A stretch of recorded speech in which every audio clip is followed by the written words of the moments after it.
யோவான் நற்செய்தி அதிகாரம் 3. பரிசேயர் ஒருவர் இருந்தார். அவர் பெயர் நிக்கதேம்.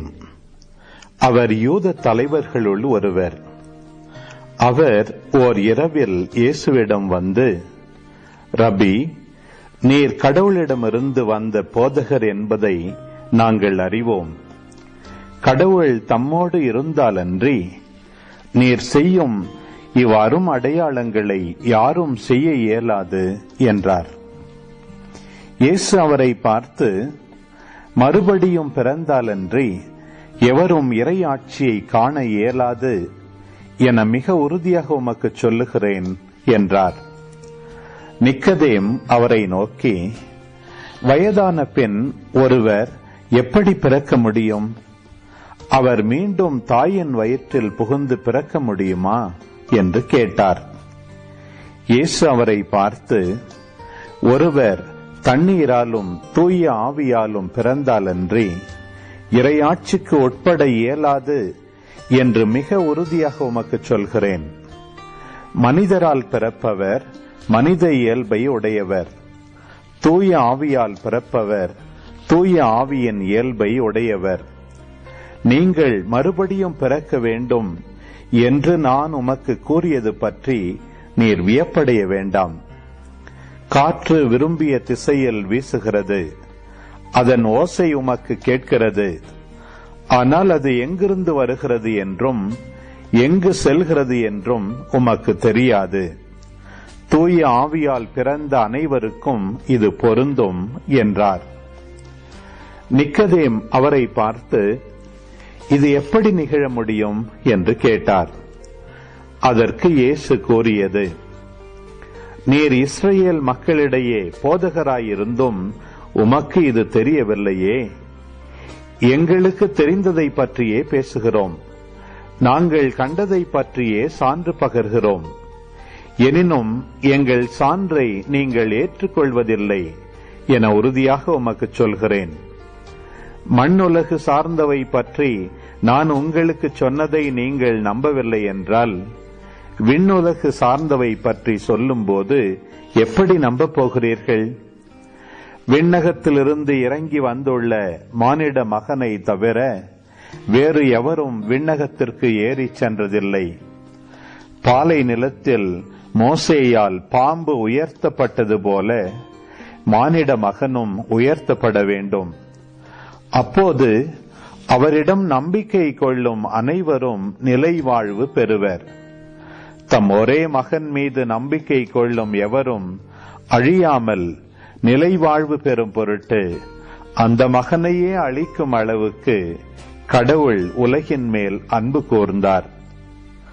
உலகிற்கு தண்டனை தீர்ப்பளிக்க அல்ல, தம் மகன் வழியாக அதை மீட்கவே கடவுள் அவரை உலகிற்கு அனுப்பினார்.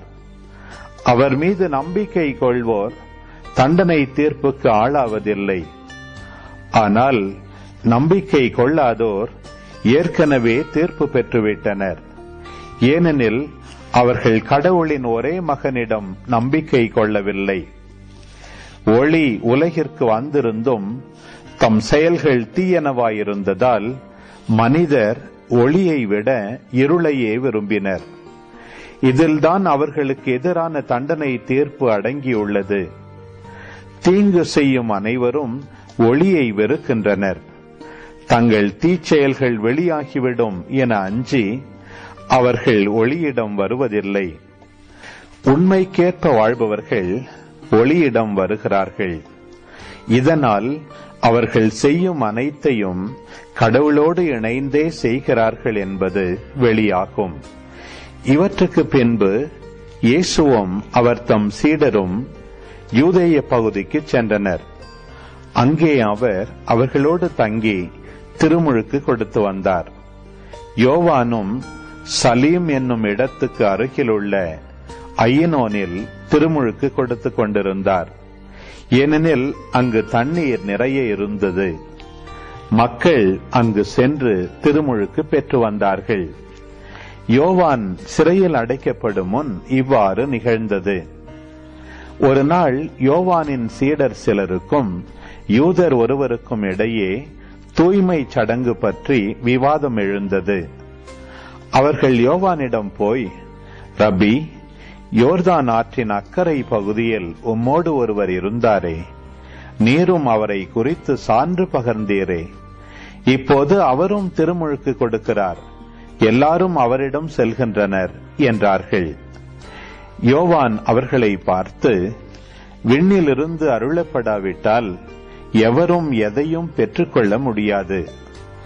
நான் மெஸ்ஸியா அல்ல, மாறாக அவருக்கு முன்னோடியாக அனுப்பப்பட்டவன் என்று நான் கூறியதற்கு நீங்களே சாட்சிகள். மணமகள் மணமகனுக்கே உரியவர். மணமகனின் தோழரோ அருகில் நின்று அவர் சொல்வதை கேட்கிறார். அதில் அவர் பெருமகிழ்ச்சி அடைகிறார். என் மகிழ்ச்சியும் இது போன்றது. இம்மகிழ்ச்சி என்னுள் நிறைந்துள்ளது. அவரது செல்வாக்கு பெருக வேண்டும், எனது செல்வாக்கு குறைய வேண்டும் என்றார். மேலிருந்து வருபவர் அனைவரையும் விட மேலானவர். மண்ணுலகிலிருந்து உண்டானவர், மண்ணுலகைச் சேர்ந்தவர். மண்ணுலகு சார்ந்தவை பற்றியே அவர் பேசுகிறார். விண்ணுலகிலிருந்து வருபவர் அனைவருக்கும் மேலானவர். தாம் கண்டதையும் கேட்டதையும் பற்றியே அவர் சான்று பகர்கிறார். எனினும் அவர் தரும் சான்றை எவரும் ஏற்றுக்கொள்வதில்லை. அவர் தரும் சான்றை ஏற்றுக்கொள்பவர் கடவுள் உண்மையானவர் என்பதை உறுதிப்படுத்துகிறார். கடவுளால் அனுப்ப பெற்றவர் கடவுளின் வார்த்தைகளை பேசுகிறார். கடவுள் அவருக்கு தம் ஆவிக்குரிய கொடைகளை அளவின்றி கொடுக்கிறார். தந்தை மகன் மேல் அன்பு கூர்ந்து அனைத்தையும் அவர் கையில் ஒப்படைத்துள்ளார். மகனிடம் நம்பிக்கை கொள்வோர் நிலை வாழ்வை பெறுவர். நம்பிக்கை கொள்ளாதோர் வாழ்வை காண மாட்டார். மாறாக கடவுளின் சினம் அவர்கள் மேல் வந்து சேரும்.